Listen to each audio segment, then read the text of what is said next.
speak truth, it is not nice. It's one of the reasons why my slogan has been for years now, facts don't care about your feelings. That actually... Yeah, sadly, you don't speak facts. You speak on your stupid feelings, right? That involve things like systemic racism, right? And you have a feeling, and you have this racial bias that's so implicit towards black people that you have to say their culture is what has put them in the socioeconomic conditions that they're in, and what feeds into the crime of black people.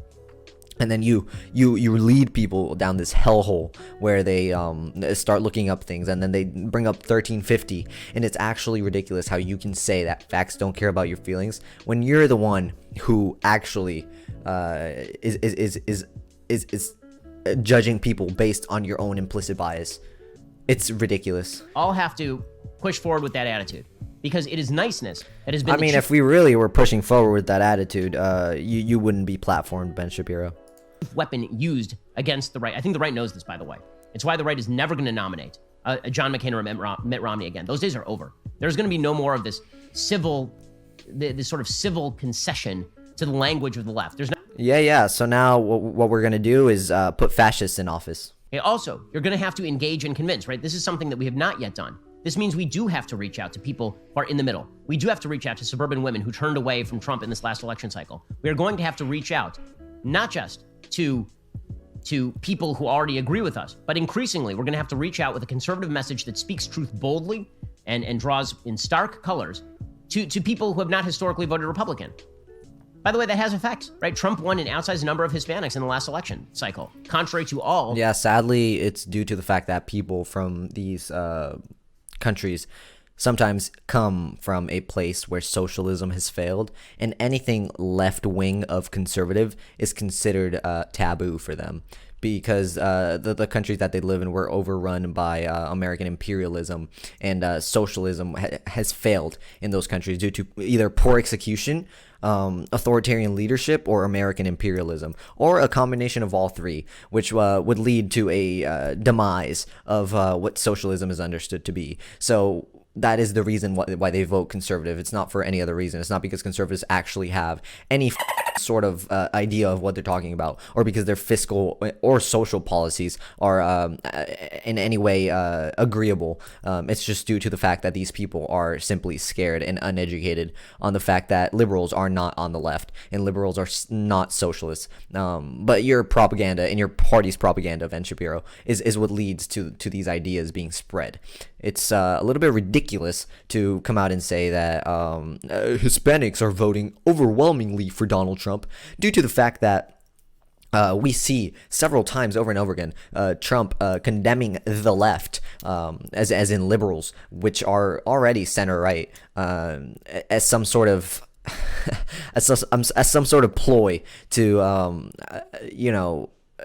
make himself look better as a conservative, but it just doesn't work. It doesn't work in the public eye of a normal American, an educated American, that is.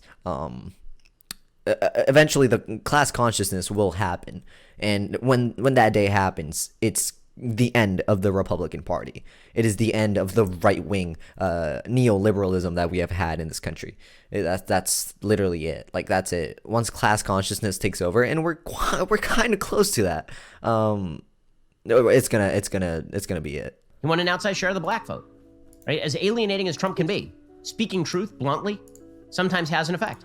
Yeah. Speaking truth, like having a racial bias and coming out and speaking on that racial bias extensively, by calling people of the Mexican descent, race or not racist, rapists, and several other terrible things, and stereotyping certain races is coming out bluntly and showing your racial bias. I do agree, Ben Shapiro, but it's really ridiculous for you to say that being blunt is the same as being 100% prejudiced and showing that prejudice. It's very different to mask off than to be blunt with someone and give them hard love. Those are two very different things. I agree with you. You said a lot of things that are false, but the underlying message, which is that the institutions suck and are attempting to drag you into their own ideology. Yeah. The institutions suck, dude. Yeah, that's totally what Trump runs on. That is why he supports the police in such an extensive way that it pushes the idea that police should not be held accountable. Totally, dude. He goes totally against the establishment. Yeah, dude. Yeah, such a conservative leader. Small government. But then go and tear gas protesters. Small government. Has always been true. I think it will remain true, because the serious message underneath all of this is that this stuff has to stop. That the assault neoliberalism is what has to stop in our country. Once neoliberalism stops and the reforms and the reforms that give no change from neoliberal policies, that is when we will actually see stuff happening and changing. But that it's up to the people to be conscious about the issues with these parties. In order to renormalize from the inside? In order to renormalize from the inside. Holy shit, dude. This language that he uses. It's literally just fuck poor people. Like that's all he's saying right now. Fuck poor people. I don't want you to form a coalition for your rights. I don't want you to get any help from the government. I don't want you to come out and be as wealthy as I am. I'd rather just call you the dispossessed, supposedly, because you aren't dispossessed. You still have your free will, right? You still have your First Amendment, so you're not dispossessed by the system. And therefore, just get a house, forehead. Just go out and get a house. If you're homeless, just get a house. If you're poor, just work. If you have cancer, just don't have cancer, dude. Like the media from the outside, in order to move institutions. If you can threaten boycotts, if you can threaten bad publicity from one side and move the institution, the right has a choice. We can either sit it out, and we can let the left do that, or we can fight back. It's not the left, though. Literally, like, you can't say that's the left. That's just social policy that is progressive, like slightly progressive, that is. Equal rights for black people does not look to me like a very good way to explain that it is a radical left movement. I just, like, that's not radically left. It's simply slightly progressive socially. It's ridiculous. And yes, absolutely, anyone who goes against a movement that is advocating for equality under the policing system or under the judicial system in our country should absolutely be silenced, because they don't want to be equal. They want to be supreme. The topic is long overdue on every conservative news channel. You don't, like, and then you call liberal media biased. Like, what do you expect from me, bro? What? I'm a registered independent. I've tried for decades to listen to all sides, but holy cow, the Dems and the mainstream media have lost it. I can't even have a conversation with certain family members anymore. But why is that? Is that because you have a racial bias and you're a bigot? Or is it due to the fact that they actually won't accept your ideas, regardless of you being, right or independent? Like, it's ridiculous. This is also really ridiculous, dude. A coalition of Americans needs to form. Moderate right, which is not what conservatives are nowadays. Moderate left, which doesn't even exist. Bernie Sanders is the only moderate left candidate we have. Normal working class people who should be on the left. Business owners who are on the right. Whites who are on the right. Hispanics who should be on the left. Asians who should be on the left. Blacks who should be on the left. Everyone who should be on the left. Unite against the radical left and push back against this bullcrap. Like, how are people so damn brain rot, bro? This is brain rot. This is actually brain rot. Like, this is unironically the most brainwashed bullshit I've seen. There's no radical left in this country in contemporary American politics. Radical liberal Raphael Warnock is not a radical candidate. People laugh that the Dems sold their children out to China, but they also did it with your kids. What? Right? Because a stateless, classless, moneyless society totally doesn't encompass anything that libertarians fight for. What the fuck is this? I'll be damn fighting them alone. It is impossible. We the people, we must rise up, and stand up, and stand united, for divided we fall. This is literally what the left advocates for. Holy shit. These people are already on the left. They just don't realize it. They're just brainwashed. We're going to need to start building communities of people who are willing to come out together and say, no, we are not going along with this. No, we are simply not going to do this. And No equal rights, guys. Sounds awful lot to me. Sounds an awful lot, bro. Like forming a confederacy because you disagree with the other side and what the other side is advocating for, specifically social justice. Sounds a lot to me like forming a union of people or a confederacy of people who will secede from these ideas and actually completely destroy American democracy in the process through a civil war. Sounds an awful lot like that to me. It means that we need an alternative Hollywood structure where people in Hollywood who disagree with the prevailing wokeism of Hollywood have a place to go and get their movies funded. And we need to patronize those movies. We need to make sure that people actually watch that stuff. We need to make sure that if you are in the scientific establishment and you are out and you are ousted for the grave sin of saying something biologically true, that we provide a soft landing for you, that we provide a landing spot for you.